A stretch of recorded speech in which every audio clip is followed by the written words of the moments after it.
Chair recognizes the gentleman from Texas, Mr. Green, for 5 minutes.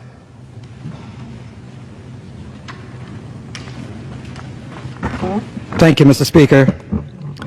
Mr. Speaker, I rise today and I stand in the well of the House as a proud American.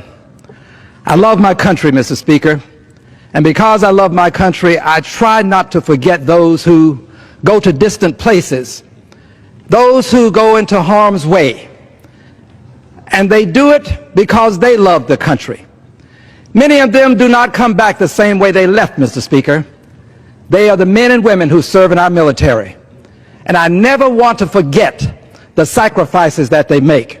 So today I want to salute and honor them for the many causes that they have taken up and for the many times that they have left their homes and their loved ones to stand up for liberty and justice for all, to make real the great and noble American ideals, to provide us the safety and security that we have today. But I also stand here today in the well of the House, Mr. Speaker, to announce my solidarity for justice, my solidarity with the Muslim community for justice, because I understand what it's like to be a part of a community that is treated unjustly. I lived through segregation in the United States of America. I know what it's like to go to the back door. I know what it's like to drink from filthy colored water fountains. I know what injustice looks like. I've seen its face. I know what it smells like. I've been in waiting rooms where only blacks could sit, and they were for blacks only because there were other places for others. So I don't want to see anything like that, similar to that. Anything that's remotely similar occur to someone else.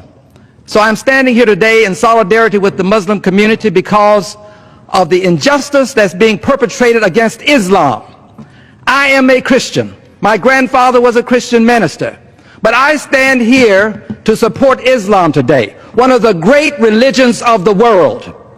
And I do this, Mr. Speaker, because to demean Islam by adding the word terrorist with it is an injustice to the religion. Islam is a peaceful religion. No religion condones the taking of innocent lives intentionally. Let me repeat this. No religion condones taking the lives of innocent persons intentionally. This is why I'm here, because I want to make it clear that Islam does not condone this. We should not be talking about Islamic terrorists. Why not call them what they are? People who commit dastardly deeds, and if you do it in the name of a religion, that doesn't make what you do a part of the religion. And people ought not be found guilty by their affiliation with a religion. What these people are doing, ISIL, Al-Qaeda, Daesh, ISIS, by any name, is evil. And we ought to call it such. It is not Islam. And we ought not, as a result, decide that we are going to bar all members of the Islamic faith from this country. That would be wrong, Mr. Speaker. To even consider doing it is something that I find repugnant. Barring all people because of their faith, the Islamic faith is not the motivating factor behind all of this injustice that we see being perpetrated by ISIL. They can claim what they want, but the members of the faith have spoken up. In Houston, Texas, we met just recently, and we discussed this at length.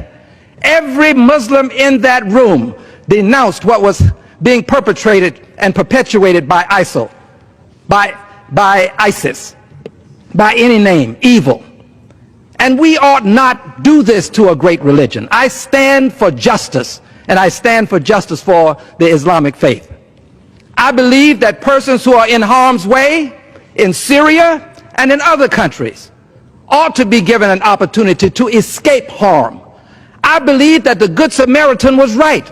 The Good Samaritan didn't ask, what will happen to me if I help this person who's in harm's way? The Good Samaritan posed the question.